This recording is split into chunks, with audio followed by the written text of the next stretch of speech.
Donald Trump ఎప్పుడు ఏ ఎత్తు వేస్తారో ఎవరూ చెప్పలేరు. నిన్న మొన్నటి వరకు ఇరాన్ అణుశుద్ధి కేంద్రాలు ధ్వంసం అయ్యేంత వరకు నిద్రపోని ట్రంప్ మహాశయుడు ఇప్పుడు యూటర్న్ తీసుకున్నారు. ఇరాన్కు సాయం చేయడానికి ట్రంప్ ముందుకొచ్చారు. అలా ఇలా కాదు, ఇరాన్కు ఏకంగా $30 బిలియన్ సాయం అందజేయడానికి ట్రంప్ సర్కార్ రెడీ అవుతోంది.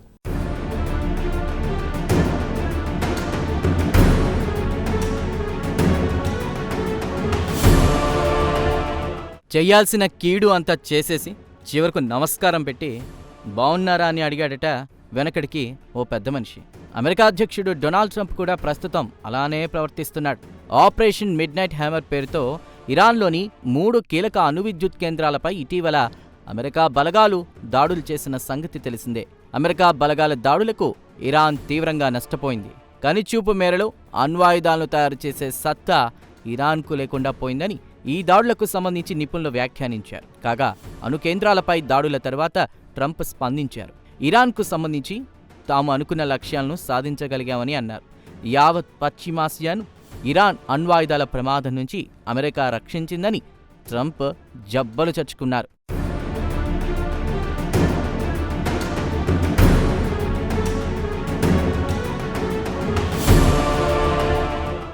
అయితే ఇదంతా గతం.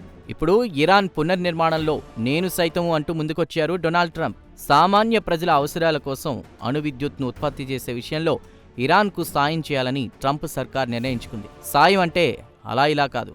అమెరికా కరెన్సీలో చెప్పాలంటే ఏకంగా $30 బిలియన్, భారతీయ కరెన్సీలో అయితే దాదాపు 2.5 లక్షల కోట్ల రూపాయలు.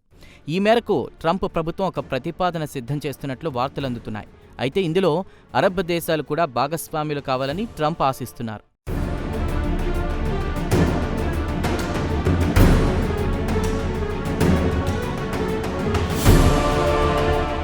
ఇదిలా ఉంటే అణు ఒప్పందంపై ఇరాన్ చర్చలకు రావాలని ట్రంప్ సర్కార్ పట్టుబడుతోంది. ఇటీవల ఇరాన్లోని 3 అణు కేంద్రాలను అమెరికా బలగాలు ధ్వంసం చేసిన తర్వాత వైట్ హౌస్లో ట్రంప్ ఒక కీలక సమావేశం నిర్వహించారు. ఈ సమావేశంలో పశ్చిమాసియా ప్రతినిధి స్టీవ్ విట్కాఫ్ అలాగే కొంతమంది గల్ఫ్ దేశాల ప్రతినిధులు పాల్గొన్నారు.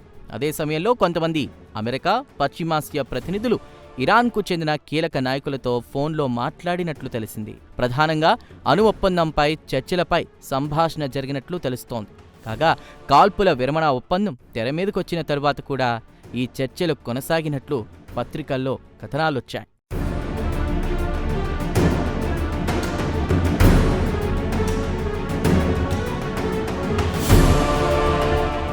అయితే ఇరాన్ ఎటువంటి పరిస్థితుల్లోనూ అణుశుద్ధి కార్యక్రమం చేపట్టకూడదన్న విషయంలో రాజీ పడే ప్రసక్తే లేదని అమెరికా స్పష్టం చేసింది. పౌర అవసరాల కోసం అలాగే శాంతియుత ప్రయోజనాల కోసం కొంతమేర అణుశుద్ధి కార్యక్రమం చేపట్టవచ్చని అమెరికా క్లారిటీ ఇచ్చింది.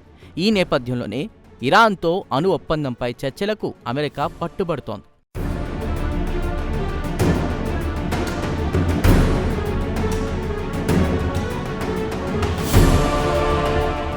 కాగా అణు ఒప్పందం అంశంపై అమెరికాతో చర్చలు జరిపే ప్రసక్తే లేదని ఇరాన్ తేల్చి చెప్పింది.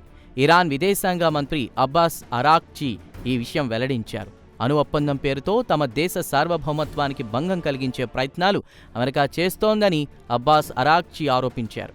కాగా నిన్న మొన్నటి వరకు అమెరికా ఇరాన్ మధ్య 5 విడతలుగా అణు చర్చలు జరిగాయి. ఈ చర్చలకు ఒమన్ మధ్యవర్తిత్వం వహించింది. అయితే 5 విడతల చర్చలు విఫలం కావడం విశేషం. ఇదిలా ఉంటే ఇరాన్ మనస్సు మార్చుకుని వచ్చే వారం తమతో చర్చలకు వస్తుందన్న ధీమా వ్యక్తం చేశారు డొనాల్డ్ ట్రంప్.